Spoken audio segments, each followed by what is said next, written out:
जय श्री राम। मेरे मेष राशि के प्यारे जातक जातिका, बहुत स्वागत है आपका आपके अपने बेहद खास कार्यक्रम में। मैं हूं आपके साथ आपका अपना डॉक्टर राज मिश्रा। तो जुलाई आखिर किस प्रकार व्यतीत होगा आपके लिए और जुलाई में क्या है बहुत खास आपके लिए, किस दिन जुलाई में क्या करना बेहतर होगा, किस दिन जुलाई में आपके साथ क्या होगा, ग्रहों की पोजीशन आपके लिए क्या रहेगी, क्या करें और क्या ना करें, किस पर ध्यान दें और किस पर ज्यादा मेहनत करें, इन सभी विषयों पर आज इस कार्यक्रम के अंतर्गत मेरा चर्चा करने का प्रयास रहेगा। आप सबको एक बेहतरीन जानकारी देने का प्रयास रहेगा। हाँ, एक बात सबसे पहले कहना चाहूंगा, यदि आप भागवत कराना चाहते हैं या राम कथा कराना चाहते हैं या शिव पुराण की कथा इत्यादि कराना चाहते हैं तो आप मुझे कॉल कर सकते हैं। नंबर आपके सामने है। रात को 9 बजे, दोपहर को 12 बजे आपके साथ लाइव आता हूं। आप लाइव मेरे साथ जुड़ करके अपने प्रश्नों को पूछ सकते हैं। बाकी समय कॉल अपॉइंटमेंट लेकर के प्रॉपर तरीके से बात कर सकते हैं। लाइव बिल्कुल फ्री होता है, उसमें आप फ्री जुड़ करके बात कर सकते हैं। तो आइए हम बात करें जुलाई में। सबसे पहले आपके ग्रहों की पोजीशन आखिर क्या रहने वाली है, मेष राशि के लिए कौन सा ग्रह किस पोजीशन में रहने वाले हैं, उसके बाद हम देखेंगे कि आखिर इनका फल हमारे जीवन में क्या होगा। तो मेष राशि में सबसे इंपॉर्टेंट चीज अगर हम बात करें जुलाई महीने में, तो मंगल आपकी राशि में गोचर करेंगे। दूसरा सबसे महत्वपूर्ण विषय होगा कि शुक्र उदय हो जाएंगे 7 जुलाई को। ये सबसे इंपॉर्टेंट विषय है और शुक्र आपके लिए धन के कारक देवता हैं और शुक्र आपके लिए 7th हाउस के स्वामी भी हैं। तो शुक्र का उदय होना आपके लिए बहुत पॉजिटिव पॉइंट रहने वाला है। तीसरा, सूर्य और शुक्र का गोचर भी 3rd हाउस के अंतर्गत रहेगा। खैर 6 तारीख को शुक्र कर्क राशि के अंतर्गत पहुंच जाएंगे। शनि वक्री हो गए हैं, शनि वक्री रहेंगे, 29 जून को वक्री होंगे, आप सब लोग जानते हैं। और वो आपके 10th हाउस से भी अपना प्रभाव देंगे। बृहस्पति 2nd हाउस में एज यूजुअल आपका गोचर करेंगे।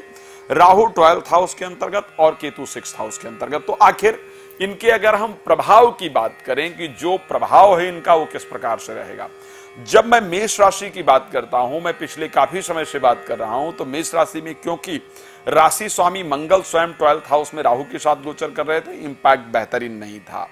इस बार मंगल का गोचर स्वयं की राशि के अंतर्गत है, यानी मेष राशि के अंतर्गत है, और 12 तारीख को मंगल वृष राशि में प्रवेश करेंगे। तो 12 तारीख तक का जो समय आपके लिए है वो बहुत शानदार समय है। राशि स्वामी के अकॉर्डिंग अगर देखा जाए, आपका स्वास्थ्य बेहतर होगा, आपका मान सम्मान बढ़ेगा, आपका प्रभाव बढ़ेगा। बस इंपॉर्टेंट क्या है, क्या जरूरी है, किस पर ध्यान रखने की आवश्यकता है, अपने क्रोध पर आपको बहुत कंट्रोल रखने की आवश्यकता है, अहंकार पर आपको कंट्रोल रखने की आवश्यकता है।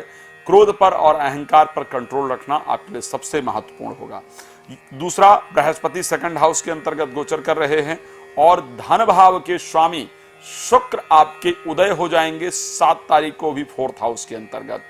आर्थिक रूप से मैं बहुत अच्छा, यानी पैसे की दृष्टि से अगर उठा करके देखा जाए तो जुलाई का महीना मेष राशि के लिए सबसे बेहतरीन महीनों में से एक होगा। जुलाई के महीने में प्रॉपर्टी इत्यादि का सुख आपको निश्चित रूप से प्राप्त होगा। रुका हुआ धन इत्यादि जरूर प्राप्त होगा।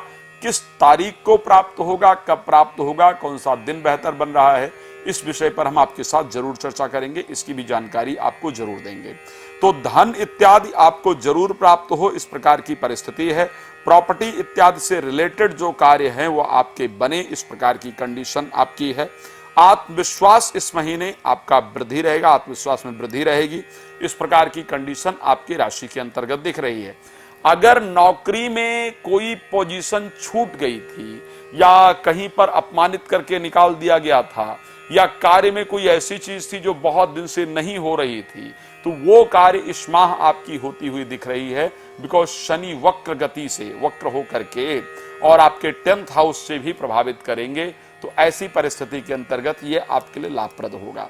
अगर आप जीवन के 36वें साल के अंतर्गत हैं तो निश्चित रूप से कुछ अति विशिष्ट, कुछ बहुत महत्वपूर्ण आपके जीवन के अंतर्गत प्राप्त होने जा रहा है।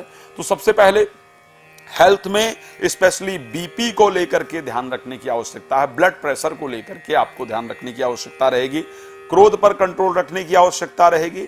आर्थिक रूप से आपका बहुत सशक्त महीना रहेगा, बहुत अच्छा रहेगा, इसमें कोई दो राय नहीं है। अगर हम प्रेम संबंध इत्यादि को लेकर के देखते हैं तो पंचम भाव के स्वामी, क्योंकि जो आपने पंचम भाव के स्वामी सूर्य जो है वो मिथुन और कर्क 2 राशियों के अंतर्गत गोचर करेंगे। किसी जिनको आप दिल से चाहते हो या चाहती हो उनसे मुलाकात का योग बनने का संयोग बन रहा है। साथ में प्रॉपर्टी इत्यादि में किया गया इन्वेस्टमेंट आपको अच्छा रिजल्ट देने वाला होगा। अब अगर हम कुछ नकारात्मक पॉइंट्स की बात करते हैं कि आखिर किन चीजों पर विशेष सावधानी रखने की आवश्यकता होगी, अपनों से ही सावधान रहने की आवश्यकता होगी, इसको ध्यान रखिएगा। जिन पर अत्यधिक भरोसा कर रहे हैं तो उनसे आपको इस महीने विशेष सावधानी की आवश्यकता होगी। क्रोध पर विशेष कंट्रोल रखने की आवश्यकता होगी। इस प्रकार की कंडीशन इस महीने आपकी राशि के अंतर्गत दिखता है। कौन से दिन जुलाई महीने के अंतर्गत क्या सबसे बेहतरीन दिख रहा है? सबसे पहले चंद्रमा आपकी राशि के अंतर्गत गोचर करेंगे तारीख 1 और 2 तारीख को 11:14 तक। ये दिन आपके लिए बहुत बेहतरीन रहेगा। प्रॉपर्टी से रिलेटेड कोई इंपॉर्टेंट डिसीजन इस दिन आप लोग लेने वाले हैं। दूसरा, स्वास्थ्य इस दिन आपका बहुत शानदार रहेगा। मन में प्रसन्नता रहेगी। इस दिन कोई मेडिकल ट्रीटमेंट इत्यादि लेंगे तो निश्चित रूप से उसका लाभ होगा। विवाह से संबंधित कार्य इस दिन आपके जरूर बनेंगे। अब उसके बाद अगर हम बात करते हैं, चंद्रमा द्वितीय भाव के अंतर्गत आर्थिक रूप से मैं देखूं, आर्थिक रूप से 3 तारीख को देखा जाए, 2 तारीख दोपहर को 11:14 से लेकर के 3 तारीख को और 4 तारीख को दोपहर 3:55 तक का जो समय होगा वो घर में मांगलिक कार्य उस दिन जरूर होगा। इसको नोट करके रखिएगा जो बता रहा हूं। घर में उस दिन कोई प्रसन्नता का वातावरण होगा, कोई मांगलिक कार्य होगा और इस दिन धन का लाभ आपको जरूर होगा। इस दिन पैसा इत्यादि को अगर लेकर के देखा जाए तो पैसे इत्यादि का लाभ इस दिन आपको निश्चित रूप से होता हुआ दिख रहा है। प्रॉपर्टी से रिलेटेड अगर कार्य के लिए मैं बात करूं तो 7 तारीख और 8 तारीख, ये 2 दिन इस प्रकार का है जिस दिन प्रॉपर्टी से रिलेटेड जो कार्य है उसके लिए सबसे बेहतर समय होगा। इस दिन प्रॉपर्टी से रिलेटेड कोई डिसीजन लेने वाले हैं या लेने वाले हैं, अपने घर जाने वाले हैं या जाने वाली हैं, इस प्रकार की परिस्थितियां रहेंगी। प्रॉपर्टी से रिलेटेड या पैतृक संपत्ति से रिलेटेड कुछ इंपॉर्टेंट डिसीजन इस दिन आप जरूर लेने वाले हैं या लेने वाली हैं।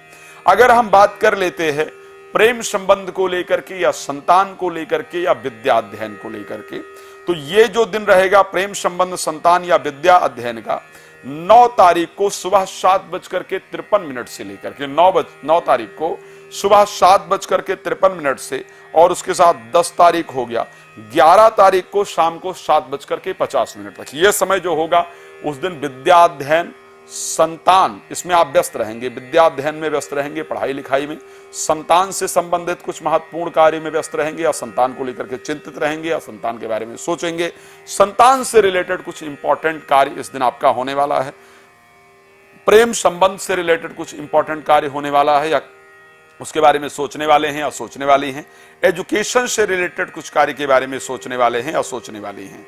हम अगर बात करते हैं 11 तारीख की शाम को लेकर के, अगर 11 तारीख शाम से बात करते हैं और उसके साथ अगर बात करेंगे 12 तारीख, 13 तारीख, 14 तारीख सुबह 8:43 तक, यहां पर भाग दौड़ अत्यधिक रहेगी। हेल्थ में कुछ प्रॉब्लम होगी, मानसिक अशांति इत्यादि आपको हो, इस प्रकार की कंडीशन दिख रही है। प्रोफेशनल लाइफ से रिलेटेड अगर इंपॉर्टेंट डिसीजन के लिए मैं बात करूं, 21 तारीख शाम सुबह 7:27 से, ध्यान रखिएगा, 21 तारीख सुबह 7:27 से लेकर के और उसके साथ 22 तारीख और 23 तारीख सुबह 9:21 के बीच में नौकरी से रिलेटेड, व्यापार से रिलेटेड कोई इंपॉर्टेंट डिसीजन आप लेने वाले हैं या लेने वाली हैं। इस समय पर आप प्रोफेशनल लाइफ के लिए जो भी डिसीजन लेंगे वो आपके लिए लाभप्रद होगा। आपकी जो पूरी व्यस्तता इस समय पर रहेगी वो अपने प्रोफेशन को लेकर के चिंता करने वाला विषय रहेगा, चाहे वो हम नौकरी को लेकर के बात करें या व्यापार को लेकर के बात करें। इस प्रकार की परिस्थितियां आपके जीवन के अंतर्गत रहने वाली है। हम अगर बात करते हैं आपका 25 तारीख की अगर हम बात करेंगे दोपहर 3:20 से लेकर के और उसके साथ 26 तारीख, 27 तारीख दोपहर 1 बजे तक, ये समय आपके लिए नुकसान या खर्चा कराने वाला होगा। इस समय पर अत्यधिक आर्थिक व्यय हो या खर्च इत्यादि होगा ही। साथ में हॉस्पिटल्स या डॉक्टर के चक्कर लगाने पड़े, इस प्रकार की परिस्थिति। खैर, चर्चा करने को, बताने को, कहने को बहुत कुछ है, लेकिन कितनी लंबी राशि बनाई जाए ये बड़ा इंपॉर्टेंट पार्ट होता है। बहुत लंबा राशि फल देना बहुत मुश्किल होता है। इसी कारण से आपके पास मेरा नंबर है, दिख रहा है, आप कॉल अपॉइंटमेंट लेकर के, समय लेकर के अपने बारे में प्रॉपर डिस्कशन कर सकते हैं। एक बार फिर से आपको कहना चाहूंगा, यदि आप भागवत कथा या राम कथा या शिव पुराण की कथा गिराना चाहते हैं तो नंबर आपको दिख रहा है, आप चाहते हैं मेरे द्वारा वो कथा हो और उस कथा के माध्यम से आपको बहुत सुंदर लाभ प्राप्त हो, आपके नवग्रह इत्यादि बेहतर हो, आपके कुंडली में आपके घर में जो दोष हैं वो दूर हो, तो कृपया आप मुझे कॉल कर सकते हैं, मेरे द्वारा इस कार्यक्रम को करा सकते हैं। भगवान आपके जीवन को सुख समृद्धियों से परिपूर्ण रखें। इसी शुभकामना के साथ जय श्री राम। बहुत धन्यवाद।